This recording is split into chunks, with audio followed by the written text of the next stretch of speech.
Times देख रहे हैं आप। मैं हूं आपके साथ पलक शर्मा। वक्त हो गया उत्तराखंड की खबरों का, तो आइए रुक करते हैं प्रमुख खबरों की ओर, जहां पहली खबर हरिद्वार से है। धर्मनगरी हरिद्वार में आज मौनी अमावस्या के पावन अवसर पर आस्था का सैलाब उमड़ पड़ा है। सुबह तड़के से ही लाखों श्रद्धालुओं ने हर की पौड़ी समेत विभिन्न गंगा घाटों पर पवित्र स्नान किया है और मौनी अमावस्या के चलते शहर में भारी भीड़ देखने को मिली है। प्रशासन द्वारा सुरक्षा के कड़े इंतजाम किए गए हैं। वहीं पुलिस और प्रशासनिक अधिकारी भी लगातार स्थिति पर नजर बनाए हुए हैं।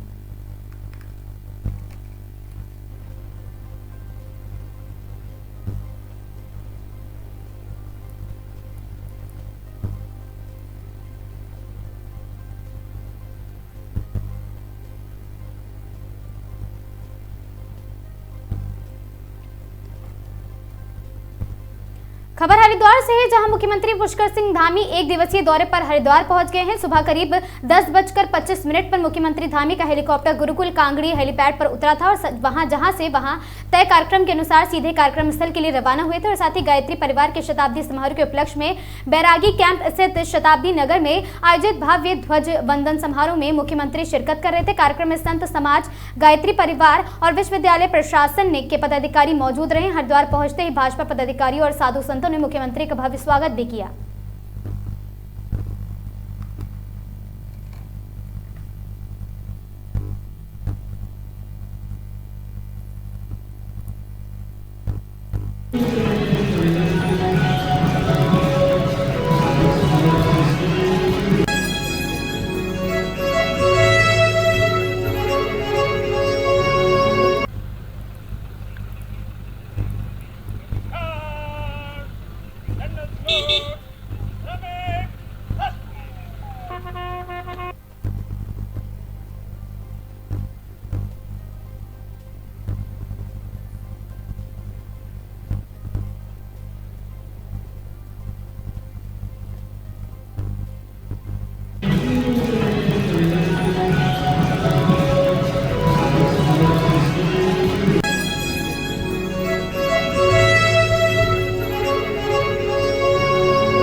आपको बता दें, बुग्गावाला क्षेत्र के हसनावाला मदरसा इजहार मजहर हिदायत में 38 बच्चों ने कुरान मजीद को तफजीद के साथ मुकम्मल किया और साथ ही मदरसा इदारा मजहर हिदायत हसनवाला में जश्न ए फरागत और साथ ही दस्तार ए फजीलत की रूहानी इल्मा व अदब के और साथ ही मरकंज मदरसा इजहार और साथ ही मजहर हिदायत में खत्मे बुखारी शरीफ और साथ ही इस हसीन संगम का मजहर प्रतीक बनी है।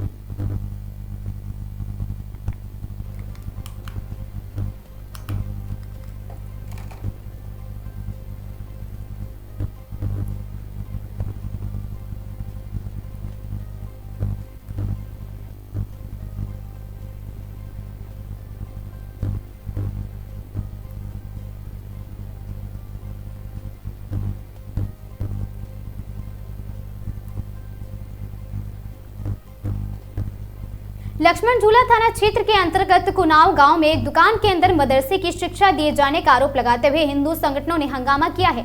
मौलवी पर कई गंभीर आरोप लगाए हैं और पुलिस को कानूनी कार्रवाई करने की मांग की है। हंगामे के दौरान मौलवी के पक्ष में आए समर्थकों की हिंदू संगठनों के साथ तीखी नोकझोंक हुई है। बहस के साथ नौबत हाथापाई तक चलते और साथ ही मामला बेकाबू होने के चलते इस दौरान पुलिस घटनास्थल पर आई है और साथ ही स्थिति की नजाकत को समझते हुए किसी तरह दोनों पक्षों को शांत कराया गया। मामले में आरोपी की जांच की जा रही, कार्रवाई करने का भरोसा दिया गया। हिंदू संगठनों ने मौलवी के पुलिस सत्यापन नहीं होने के साथ साथ आधार कार्ड में दर्ज नाम, पते और जन्म स्थिति पर भी संशय जताया है। लक्ष्मण झूला थाना प्रभारी भुवन चंद पुजारी ने बताया कि हिंदू संगठनों ने जो आरोप लगाए हैं उसकी जांच की जाएगी। बजरंग दल के नरेश उनियाल और राष्ट्रीय हिंदू शक्ति संगठन के प्रदेश अध्यक्ष राघवेंद्र भटनागर ने बताया कि गांव में पहले एक मदरसा था जो फिलहाल कोर्ट के आदेश पर बंद है, लेकिन मदरसे की शिक्षा बगल की एक दुकान में अवैध रूप से बच्चों को दी जा रही है। पहले से विवादों में रहा है। कुनाव जिसका नाम आते ही सबसे पहले मस्जिद आती है कि कुनाव ऋषिकेश में मस्जिद नहीं बन सकती, मजार नहीं बन सकती, मदरसा के लिए परमिशन लेनी पड़ती है वक्फ बोर्ड से, लेकिन उत्तराखंड सरकार ने ये सब खत्म कर दिया, शिक्षा नीति को लाए। लेकिन होता क्या है, यहाँ पे ये मदरसा वाला कार्य करते हैं, लेकिन उसको नाम दे देते हैं ट्यूशन का। सरकार को या विभाग के अधिकारी को गुमराह करने वाला काम। तो जुबेर है जिसने एक सोसाइटी बना के ये इस तरह के और उसमें फंडिंग इकट्ठा इधर उधर से करना, जिसको कैश में करना और अगर वो किसी और के अकाउंट में लेना। लेकिन क्या है वो चीज, क्या है वो चीज, वो खुला बोलता है कि मेरा अकाउंट चेक है, क्योंकि पता है अकाउंट चेक होगा, आज नहीं होगा कल होगा, तो उसमें कोई ट्रांजेक्शन नहीं करता है। लेकिन हमारा ये बोलना है, गूगल में मस्जिद यहाँ शो होती है, यहाँ पे एम्स से जो लोग इलाज के लिए आते हैं, होता क्या है एम्स जो बना उत्तराखंड के लिए, लोग तो यहाँ इलाज करने सारे मुरादाबाद, बिजनौर से, सहारनपुर से, कहाँ से आ रहे हैं, ठीक है ना, वहां से आ रहे हैं यहाँ पे, तो उनके साथ जो तीमार के साथ मरीज के साथ तीमारदार आ रहे हैं, तो वो नमाज पढ़ने के लिए तो यहाँ पे आते हैं। तो उनका वो सब प्रक्रिया जो करी रखी है वो जुबेर द्वारा करी रखी है कि यहाँ पे नमाज पढ़ सके ये। और ठेली वाले, रेडी वाले जो यहाँ पे एम्स के बाहर दुकानें लगती हैं, वो सारे के सारे यहीं आते हैं नमाज पढ़। फिर यहाँ एक रचना रची जाती है, यहाँ एक रचना रची जाती है पुष्कर धामी जी के लिए। आप समझना, मैं ऑनलाइन कैमरा आपको बता रहा हूँ, उसका प्रूफ भी है। और पुष्कर धामी जी के लिए कि पुष्कर धामी जी ने हमारे मदरसे बंद कर दिए, हमारे वो बंद कर दिए, पुष्कर धामी, बजरंग दल वाले हमें ढूंढ रहे हैं, ये कर रहे हैं। अरे गलत काम करने वालों को बजरंग दल वो कर रहा है और उसके बाद पुलिस के हवाले करता है। लेकिन होता क्या है, यहाँ जो हाफिज है उसका सत्यापन नहीं है, जो पढ़ा रहा है, कई सालों से पढ़ा रहा है। ये आप एक बार दिखाना, ये मोहम्मद दानिश जी हैं, ये उनका जन्म डेट है 1991। 1991 का मतलब, हाफिज जी का वीडियो आपके पास होगा भी, चेहरा भी आपके पास होगा। 1991 का मतलब है हाफिज जी 34 साल के हैं, हाफिज जी 34 साल के हैं और हाफिज जी बिहार के हैं। लेकिन बिहार के तो सत्यापन कहां से होना था, बिहार से होना था, बिहार के गृह क्षेत्र से उन्हें सत्यापन करके लाना था। लेकिन सत्यापन किस तरह का होता है, यहाँ तो सत्यापन ये होता है आधार कार्ड लाइए, और आधार कार्ड सीएससी सेंटर वाले या जो भी इसे अपडेट कर रहे हैं, 2023 में अपडेट हुआ है ये। विधानसभा के आज बैराज का पुल पार करके कुनाव गांव में हमने देखा कि पूर्व से ही एक मदरसा सील हो रखा है सरकार द्वारा, उच्चतम न्यायालय द्वारा मदरसा सील है। लेकिन उसकी आड़ में ही, उसके बगल में एक दुकान के अंदर जो सामने शटर आप देख रहे हैं, उसमें कुछ बच्चे जो हैं कुरान पढ़ रहे थे। हालांकि हमें कुरान के बारे में ज्यादा मालूमात नहीं है, लेकिन उसमें जो एक मौलवी आ रखे थे बिहार से, बताया जा रहा है कि 15 साल से वो यहाँ पे रह रहे हैं। उसके पास 5 साल पुरानी आईडी है, 10 साल का उसका पता नहीं है, उसके पास सत्यापन है नहीं है, उसकी कोई आईडी है नहीं है। तो इस तरीके से जैसे इग्नोरेंस बिहेवियर हमारे देश में देखा जाता है कि हिंदू अपनी पड़ोस में मदरसे और मस्जिद बनवा देता है और उसके बाद उसे पलायन करना पड़ता है पूरे देश में। तो आज वही स्थिति हमने यहाँ कुनाव गांव में देखी। यहाँ की जो लोकल मूल नागरिक हैं, उत्तराखंड के रहने वाले, कुनाव गांव में जो बरसों से रहते आ रहे हैं, उन्हें इस बात से परेशानी हुई, हमने उस पर नजर बनाए रखी हुई थी। तो आज हमने उसे रंगे हाथों पकड़ा। मौलवी बकायदा बच्चों को एक मदरसे वाली पढ़ाई करवा रहा था। मदरसे की पढ़ाई आपने देखी होगी पूरे देश में कि मदरसे से पढ़ के बड़े बड़े डॉक्टर पूरे देश में बम फोड़ते दिखाई दे रहे हैं। तो आज वही पढ़ाई मदरसे की कुनाव गांव में दी जा रही थी। ये डेमी जो यहाँ पर जो आबादी जनसंख्या बढ़ाने वाली जो तालीम है, जो संख्या बढ़ाने वाली तालीम उन्होंने उत्तराखंड में बढ़ा रखी है कि यहाँ से पूरे उत्तराखंड में अपनी जनसंख्या बढ़ाकर मदरसे मस्जिदों के नाम पर अवैध निर्माण करे जा रहे हैं, मदरसों के नाम पे अवैध निर्माण हो रहे हैं, कब्रिस्तानों के नाम पे, मजारों के नाम पे। आधार कार्ड का मामला सामने आया, क्या है? देखिए, उसका आधार कार्ड हमने देखा 1991 पर उसने अपना जन्म तिथि दिखा रखी है, 1991 में अपना जन्म वर्ष दिखाया हुआ है। तो उस हिसाब से वो 35 साल की आयु का दिखा रहा है। किंतु उसने अभी भी अपने बयान में बोला है कि 1995 में हरिद्वार से काम कर रहा है। तो क्या 4 साल की आयु में ही हरिद्वार में काम करने लग गया था? तो एक नकली आईडी बनाकर यहाँ पर उत्तराखंड में नकली आईडी बनाकर बिहार से आने वाला, कि वो बिहार का है भी या नहीं है, पाकिस्तान से तो नहीं आ रखा, बांग्लादेश से तो नहीं आ रखा, इसकी अभी कोई पूरी तहकीकात नहीं हो रखी, किसी ने उसका सत्यापन नहीं कर रखा, बिहार से जहां से वो आया वहां का सत्यापन उसके पास नहीं है। तो इस तरीके की कुछ ऐसी चीजें हैं जिन्हें हम अनदेखा कर रहे हैं। ये इग्नोरेंस बिहेवियर जो हमारे पूरे देश में चल रहा है, जिस वजह से हम एक जिहाद से लड़ रहे हैं। अभी जिहादी ने क्या, वो जो अपने दारुल उलूम देवबंद के जो मदरसा है सबसे बड़ा, उसके जो अरशद मदनी साहब है, उन्होंने एक अभी पिछले दिन नारा दिया था कि अगर हमारे यहाँ देश में मुसलमानों को परेशान किया गया तो हम जिहाद करेंगे। तो ये जिहाद सिखाया जाता है इन मदरसों में, ये जिहादी मानसिकता इन मदरसों में सिखाई जाती है। बच्चों को शुरू से ट्रेनिंग दी जाती है कि उन्हें पत्थरबाज बनाना है, अलगाववाद बनाना है, आतंकवाद सिखाना है। तो इस तरीके के अगर ये पूरे देश में, हमारे ऋषिकेश में, धर्म नगरी में, देवभूमि उत्तराखंड में अगर इस तरीके से मदरसे, अवैध मदरसे पनपेंगे तो हम हिंदू संगठन उनका पुरजोर विरोध करेंगे। और आज हमने सिर्फ सरकार को, प्रशासन को एक हमने सूचना दी, संदेश दिया है कि इस तरह के मदरसों पर रोक लगनी चाहिए, अन्यथा हम इसका सड़कों पर उतरकर पुरजोर विरोध करेंगे और अपने दम से जितना भी हमसे हो सकेगा हम ये मदरसे बंद करवाएंगे। लेकर किस तरीके से लापरवाही देखने को मिली है, क्या करें? उत्तराखंड के मुख्यमंत्री पुष्कर सिंह धामी और केंद्रीय मंत्री गजेंद्र सिंह शेखावत आज शांति कुंज के शताब्दी समारोह में शामिल होने पहुंचे हैं। सीएम धामी ने कहा, आज पूजनीय माता जी के और पूज्य गुरुदेव के आज 100 वर्ष पूरे होने पर पूरे देश भर में करीब 40,000 साधक यहां पहुंच रहे हैं और इन सभी का देवभूमि में पहुंचने का स्वागत करता हुआ। और साथ ही आपको बता दें, यूसीसी के 1 साल पूरे होने पर मुख्यमंत्री पुष्कर सिंह धामी ने कहा कि संविधान संविधान और आत्मा अनुच्छेद 44 का पालन कर इसकी अवधारणा को धरातल पर उतारने का काम उत्तराखंड से हुआ। उन्होंने इसके लिए सभी को बधाई देते हुए कहा कि यह एक विशेष दिन था, इसकी सभी लोगों को शुभकामनाएं दी गई हैं।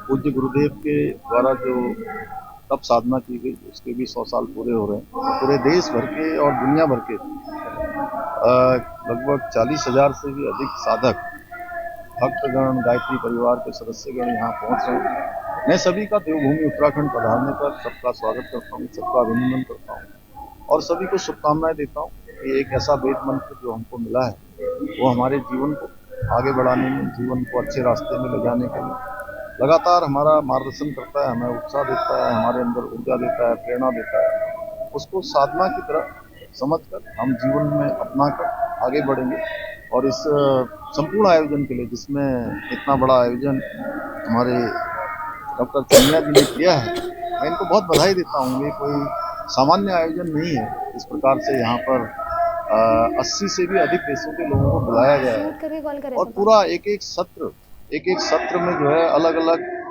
विषयों के विशेषज्ञ होंगे, देश दुनिया के बड़े बड़े प्रख्यात जो महानुभाव होंगे, उनके द्वारा जो विमर्श यहाँ पर किया जाएगा, जो ज्ञान दिया जाएगा या जो बातें की जाएंगी, वो निश्चित रूप से पूरे सनातन के लिए भी, पूरे हमारे भारत के लिए भी बहुत आने वाले समय में एक अमृत का काम करेंगे। तो सभी को बहुत शुभकामनाएं देता हूं।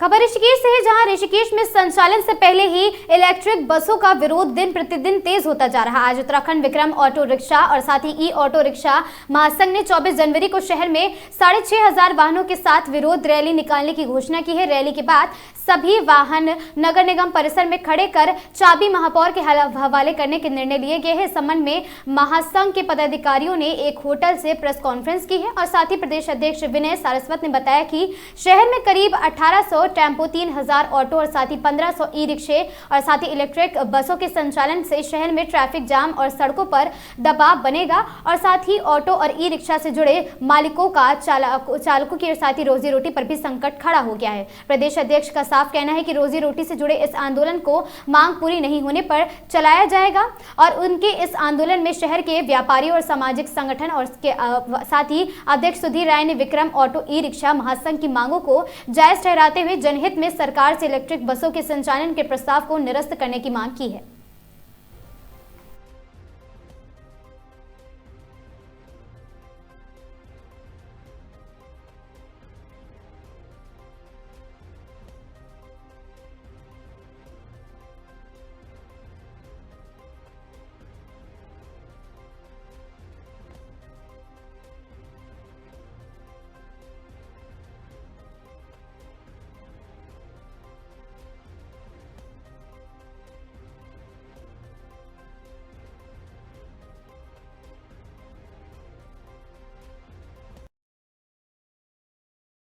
देखिए, ये पेट का मामला है और रोजी रोटी का मामला है। तो हमारे सीधा सीधा तय हुआ है कि 24 तारीख को जितनी भी हमारे वाहने हैं, जितनी भी छोटी वाहन है, ई रिक्शा है, ऑटो है, विक्रम है, वो सारी की सारी IDPL में खड़ी हो जाएंगी और वहां से हम लोग 10 बजे वहां से रवाना होंगे और नगर निगम में महापौर के आगे हम अपनी जितनी भी हमारी गाड़ियां हैं, हम उनको सब तक खड़ी कर देंगे और वो गाड़ियां हम तब तक वहां खड़ी रखेंगे जब तक सरकार अपने फैसले को वापस नहीं लेती है। ये हमारी रोजी रोटी का प्रश्न है और साथ साथ ये प्रश्न है ऋषिकेश की अस्मिता का भी। और ऋषिकेश में एक किस्म से मैं समझता हूँ कि 4 धाम यात्रा का केंद्र है ऋषिकेश, और जब इतनी अफरा तफरी और जाम का माहौल ऋषिकेश के अंदर रहेगा तो क्या जो यहाँ पे श्रद्धालु आएंगे क्या मैसेज लेके जाएंगे। तो उसको देखते हुए भी ये जरूरी हो जाता है कि जो 27 बसें हैं उनको ना संचालित किया जाए। तो हम अपनी सारी गाड़ियां, अगर सरकार नहीं चाहती है तो सारी गाड़ियां हम नगर निगम कार्यालय में खड़ी कर देंगे। कितनी यूनियन का आपके साथ समर्थन? इसमें हमारे साथ जितने भी ऋषिकेश में संचालित होती है, चाहे वो ई रिक्शा हो, ऑटो हो, JSA हो, विक्रम हो, वो सारे के सारे हमारे साथ है। क्योंकि मैंने जैसे बताया ये रोजी रोटी की लड़ाई है और रोजी रोटी की लड़ाई में हम सब लोग एक साथ है, एकजुट है और सरकार को चेताने का काम हम करेंगे और अपनी सारी गाड़ियां हम खड़ी कर देंगे और तब तक खड़ी रखेंगे जब तक इसका हल नहीं निकलता है।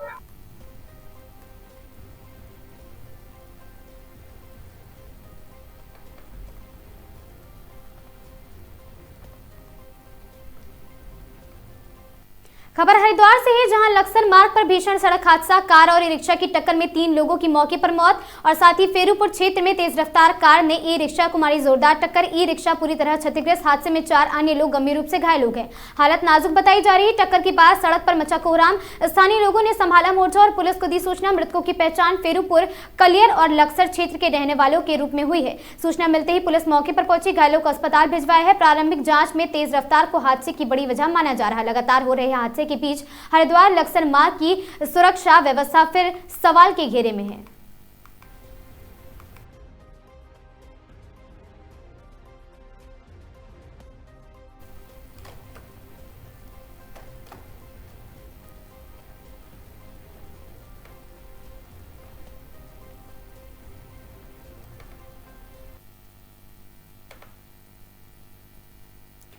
खबर रामनगर से है, जहां रामनगर वन प्रभाग के बेला बीट क्षेत्र में बाघ के हमले से एक युवक की मौत हो गई है। कॉर्बेट टाइगर रिजर्व में सटे नया बाईपास पुल पर आपको बता दें, शनिवार देर शाम बाघ ने सड़क से गुजर रहे एक व्यक्ति पर अचानक हमला कर दिया। उसे जंगल के भीतर घसीट लिया और रविवार सुबह चलाए गए सर्च ऑपरेशन के दौरान जंगल से करीब 2 किलोमीटर अंदर युवक का अधखाया शव बरामद हुआ है, जिसमें केवल सिर ही शेष बचा है। घटना शनिवार देर रात की बताई जा रही है और साथ ही प्रत्यक्षदर्शियों के अनुसार नया बाईपास पुल के पास सड़क किनारे खड़े युवक पर बाघ ने अचानक हमला कर दिया। सूचना मिलते ही वन विभाग की टीम मौके पर पहुंची और तलाश अभियान शुरू कर दिया। पटाखों और फायरिंग से किया गया पीछा।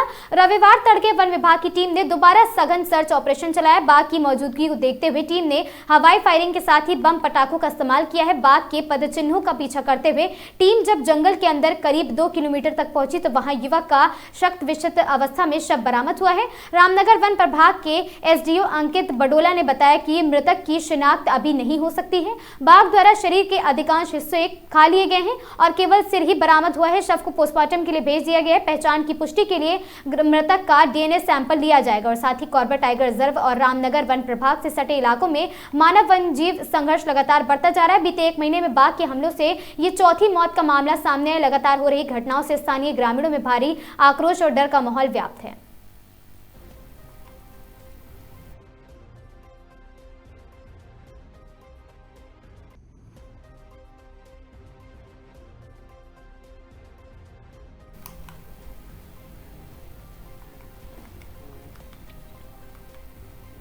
उत्तराखंड की इन खबरों में आज के लिए बस इतना ही है। ऐसी खबरों से लगातार जुड़े रहने के लिए बने रहें हमारे साथ और देखते रहें आगाज टाइम।